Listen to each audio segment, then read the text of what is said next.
বন্ধুরা, আমরা পদ্মকচুর পাতা দিয়ে অনেক রকম রেসিপি করেছি, কিন্তু মুসুর ডাল দিয়ে এই পদ্মকচুর পাতা রান্না করলে তার স্বাদই হয় অন্যরকম। আমি জানি তোমরা সবাই এই রেসিপিটি খুব সুন্দর তৈরি করতে পারো, তবে আমার মতো করে এই রেসিপিটি তোমাদের সাথে শেয়ার করলাম। ভিডিওটি স্কিপ না করে পুরোটাই দেখার অনুরোধ রইল। এবার আমি তোমাদের দেখাবো মুসুর ডাল দিয়ে পদ্মকচুর পাতা রান্না কেমন হয়েছে।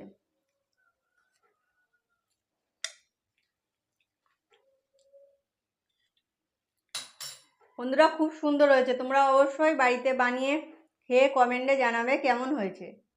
নমস্কার বন্ধুরা, সুপ্রিয়া কিচেন ব্লগে সবাইকে স্বাগত। আশা করি তোমরা সবাই খুব ভালো আছো। আজ আমি তোমাদের দেখাবো মুসুর ডাল দিয়ে পদ্মকচুর পাতা রান্না। তাহলে দেরি না করে চলো দেখে নিই মুসুর ডাল দিয়ে পদ্মকচুর পাতা রান্না করার জন্য কি কি নিয়েছি। মুসুর ডাল দিয়ে পদ্মকচুর পাতা রান্না করার জন্য এখানে নিয়েছি 10 পিস পদ্মকচুর পাতা, যা আগে থেকে ভালো করে পরিষ্কার করে ধুয়ে রেখেছি। এছাড়া নিয়েছি 1 কাপ মুসুর ডাল, 1 চামচ লবণ, 3টে কাঁচা লঙ্কা, 3টে শুকনো লঙ্কা ও একটা মাঝারি সাইজের পেঁয়াজ কুচানো, আর সবশেষে নিয়েছি 3 চামচ সর্ষের তেল। বন্ধুরা, প্রথমে আমি মুসুর ডালটাকে ভালো করে ধুয়ে নেব। দেখো বন্ধুরা, ডালটাকে পরিষ্কার করে ধুয়ে নিয়েছি। এবার এই ডালটাকে সিদ্ধ বসিয়ে দেব। সেই জন্য গ্যাস অন করে কড়াটা গরম করে নিয়েছি। এবার সেই কড়ার মধ্যে দিয়ে দেব জল। বেশ অনেকটা জল দেব সিদ্ধ হওয়ার জন্য। এবার আগে থেকে ধুয়ে রাখা ডালগুলো দিয়ে দেব।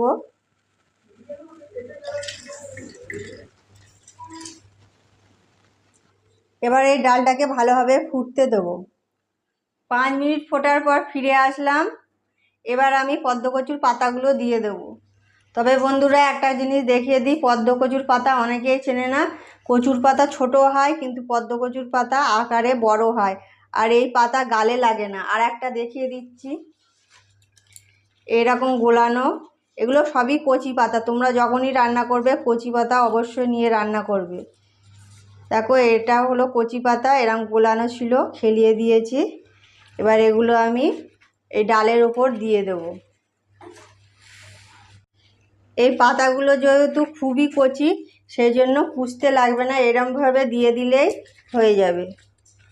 এই পদ্মকচুর পাতা বেশিরভাগ মানুষ চিংড়ি মাছ দিয়ে সিদ্ধ করে খায়, কিন্তু তার থেকেও এইভাবে রান্না করে খাবে, দেখবে খুবই ভালো লাগবে।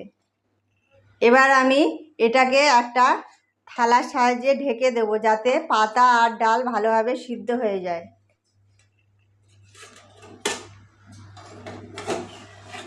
10 মিনিট পর ফিরে আসলাম। এবার আমি ঢাকনাটা খুলে দেখে নেব পাতার ডাল সিদ্ধ হয়েছে কিনা। হ্যাঁ বন্ধুরা, ভালোভাবে সিদ্ধ হয়ে গেছে। এবার আমি এগুলোকে ওপর নিচ করে দেব।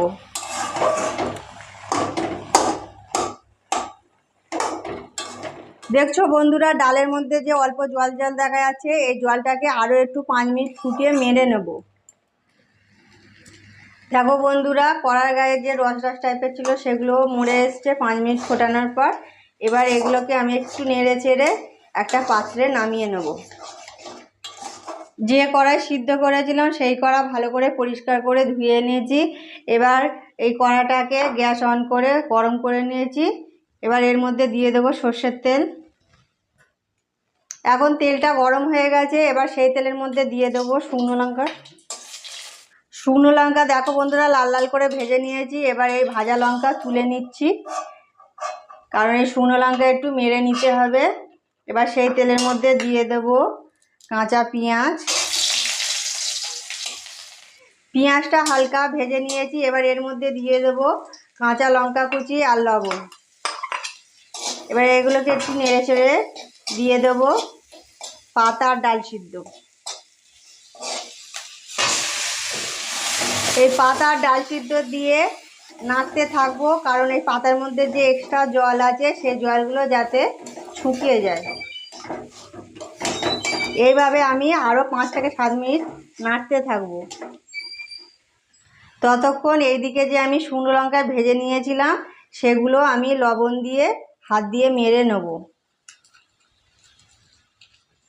শুকনো লঙ্কা মারা কমপ্লিট হয়ে গেছে। এবার আমি এগুলোকে এই পাতা আর ডাল সিদ্ধের উপর ছড়িয়ে দিলাম, দিয়ে খুন্তির সাহায্যে এগুলোকে আরও নেড়ে চেড়ে রেডি করে নেব। দেখো বন্ধুরা, মসুর ডাল দিয়ে পদ্ম কচুর পাতা রান্না রেডি হয়ে গেছে। এবার আমি গ্যাসটাকে বন্ধ করে দিলাম, দিয়ে একটা পাত্রে নামিয়ে নেব।